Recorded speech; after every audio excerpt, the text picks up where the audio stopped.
오전 9시 12분. 윤정의 시간은 그날 이후 단 한 번도 흐른 적이 없습니다. 거실 한쪽, 먼지 쌓인 선반 위에 놓인 탁상시계. 바늘은 3년 전 그날부터 단 한 번도 움직이지 않았습니다. 윤정은 오늘도 그 시계 앞에 앉아 한참을 바라봅니다. 딸 수연이 마지막으로 두고 간 물건. 아니, 윤정이 유일하게 붙잡고 있는 것. 그 시계는 원래 수연이 대학 입학 선물로 받은 것이었습니다. 매일 아침 9시, 엄마와 딸은 그 시계 소리에 맞춰 함께 아침을 먹었습니다. 째깍째깍 소리가 두 사람의 하루를 시작하는 신호였습니다. 하지만 이제 그 소리는 들리지 않습니다. 시계도 딸도. 왜 하필 이 시간에 멈췄을까?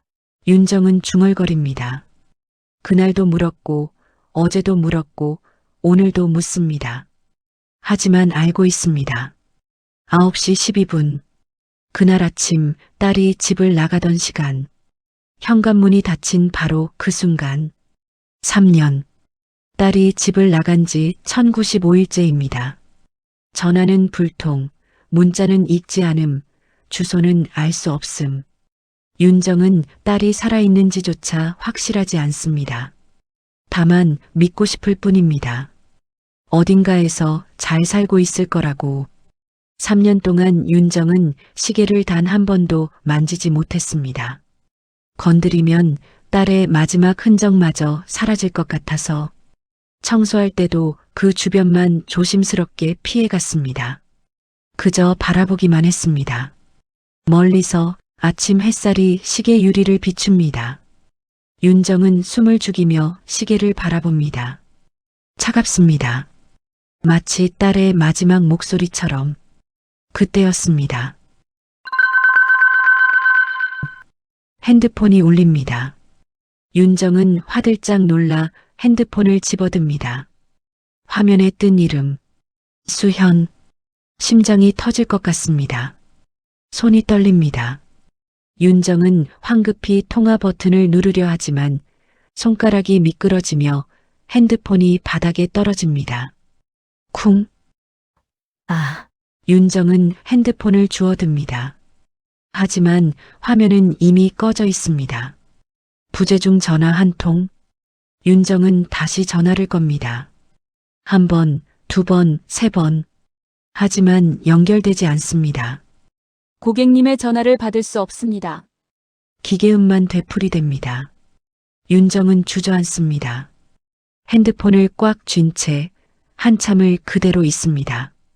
그리고 깨닫습니다. 이대로는 안 되겠구나. 윤정은 천천히 일어섭니다. 멈춰있던 시계를 바라보며 작은 목소리로 말합니다. 엄마가 먼저 갈게. 윤정은 딸의 흔적을 찾기 시작합니다. 먼저 찾아간 곳은 수연이 다니던 마지막 직장. 강남에 있는 작은 무역회사였습니다. 하지만 접수처 직원은 고개를 저었습니다. 김수연 씨요? 2년 전에 퇴사하셨는데요. 윤정은 망설이다가 물었습니다. 그럼 혹시 친한 동료분이라도 계셨나요? 제가 엄마거든요. 직원이 잠시 망설이더니 작은 목소리로 말합니다. 유진 씨. 점심시간 되면 1층 로비에서 보실 수 있을 거예요. 윤정은 1층 로비에서 2시간을 기다립니다. 그리고 유진을 만납니다. 혹시 수연 언니 어머님이세요? 네.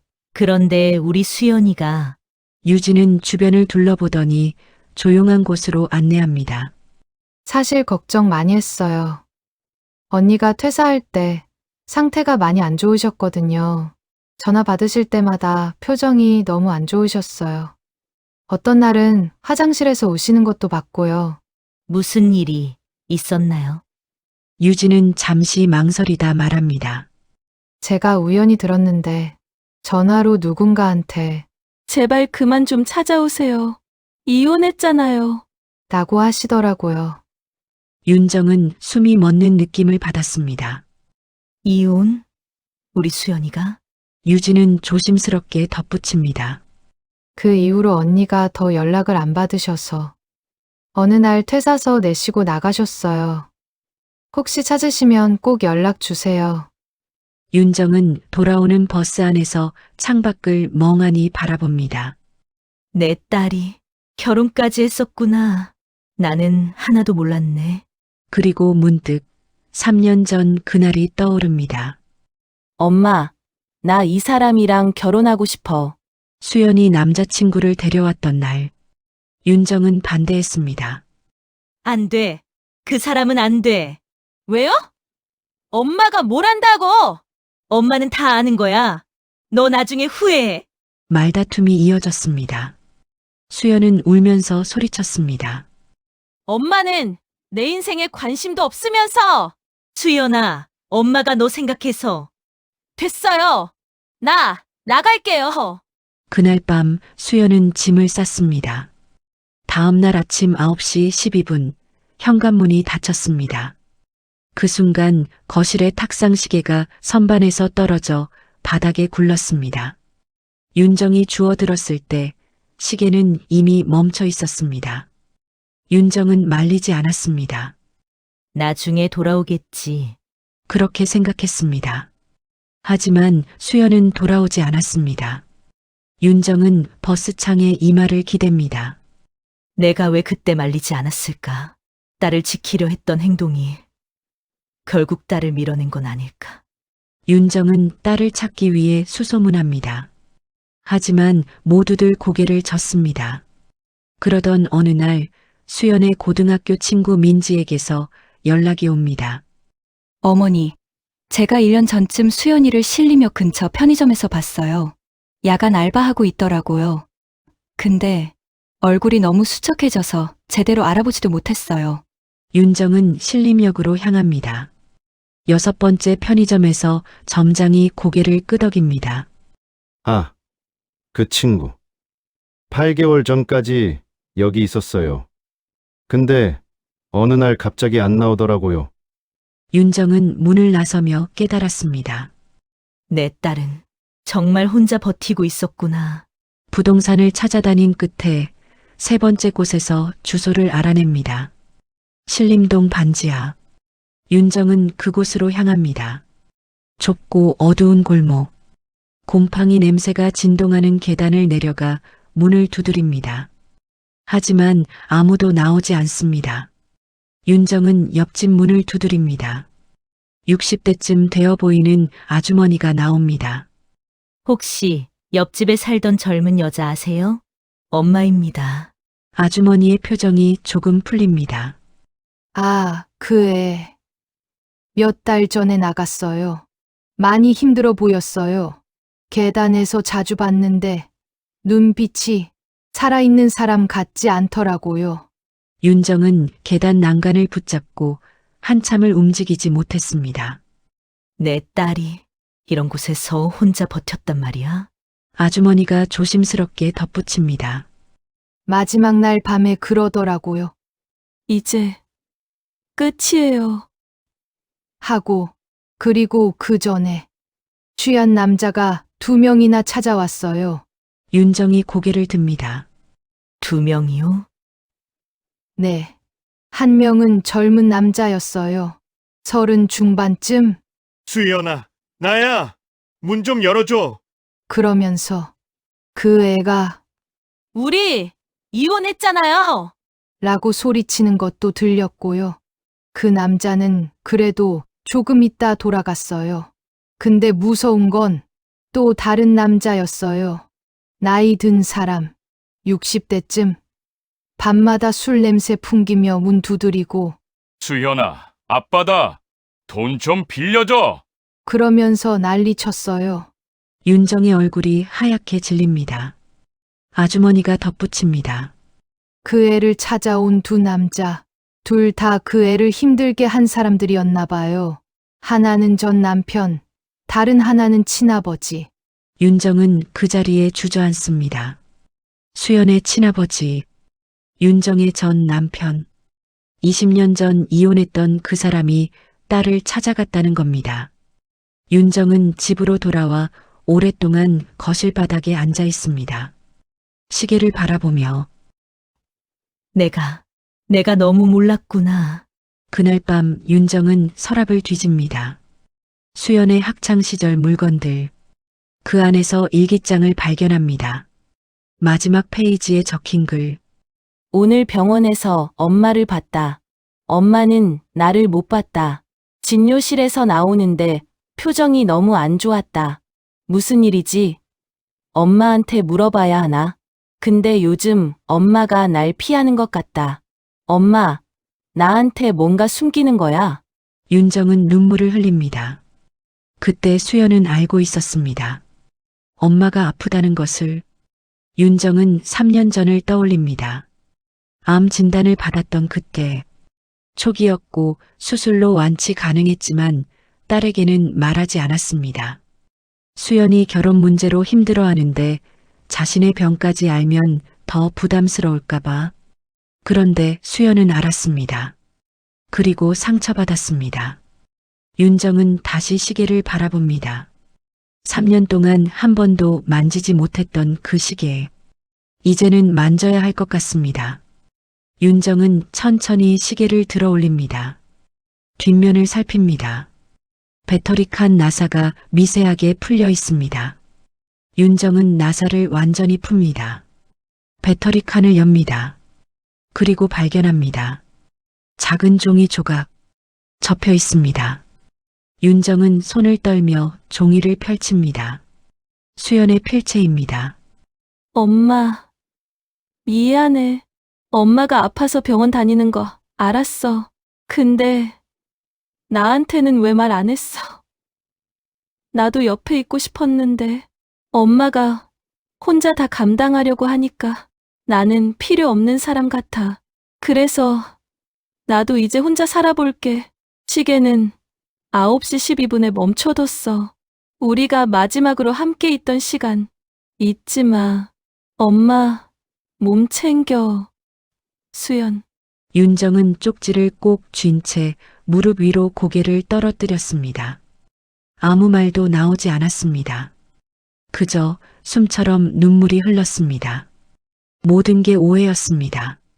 딸은 엄마가 자기를 밀어낸다고 생각했고 엄마는 딸을 지키려 했습니다. 서로를 지키려다가 서로를 잃었습니다. 윤정은 다음 날 통신사로 향합니다. 제 딸, 통화 기록 좀 확인할 수 있을까요? 가족 결합되어 있어요. 직원이 출력해 줍니다. 윤정은 종이를 받아듭니다. 마지막 통화. 3개월 전 새벽 2시 47분. 발신번호 119. 그 전날 밤 11시 36분. 수신번호 윤정의 전화번호. 윤정의 손이 떨립니다. 그날 밤, 수연이가 부재중 전화. 윤정이 받지 못했던 그 전화. 윤정은 119에 전화를 겁니다. 긴 시간 끝에 확인됩니다. 3개월 전 새벽 신림동에서 신고 접수되었고요. 탈진 및 영양실조 상태로 서울대병원 응급실로 이송되었습니다. 윤정은 숨을 참습니다. 그때 우리 수연이가 윤정은 전화를 끊고 바로 택시를 잡습니다. 서울대 병원이요. 빨리요. 택시는 달립니다. 윤정의 머릿속도 빠르게 돌아갑니다. 그날 밤 수연이 전화했을 때 윤정은 약을 먹고 일찍 잠들었습니다. 핸드폰 소리를 듣지 못했습니다. 내가 받았어야 했는데. 병원에 도착한 윤정은 응급실로 뛰어갑니다. 3개월 전에 입원했던 김수연이란 환자 어디 있나요? 직원이 컴퓨터를 확인하더니 고개를 끄덕입니다. 네, 지금 입원 중이세요.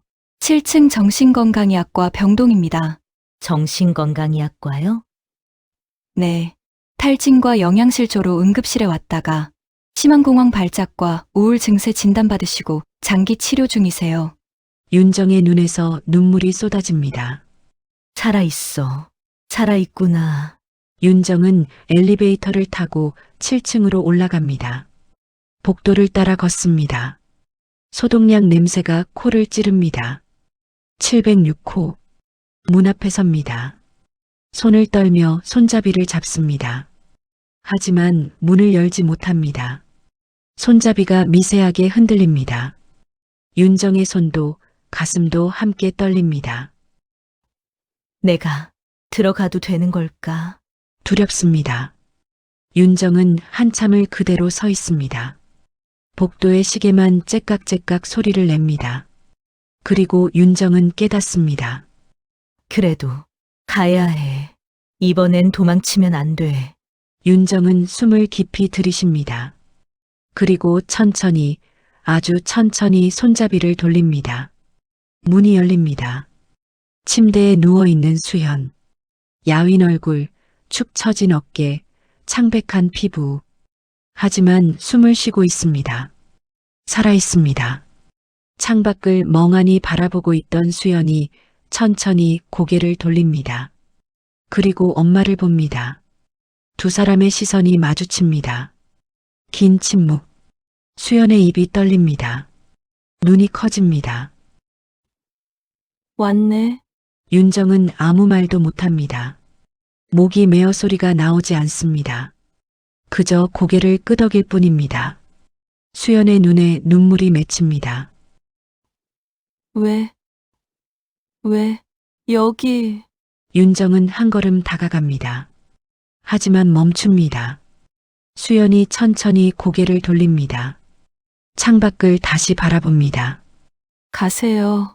윤정은 걸음을 멈췄습니다.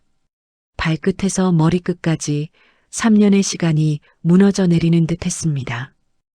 수연아, 가세요. 엄마가 오면 수연의 목소리가 떨립니다. 제가 또 무너질 것 같아요. 침묵이 흐릅니다. 윤정은 그 자리에 서서 딸을 바라봅니다.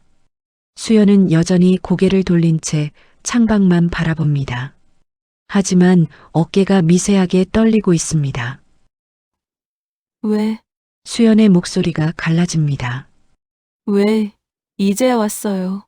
윤정은 눈물을 흘립니다. 하지만 물러서지 않습니다.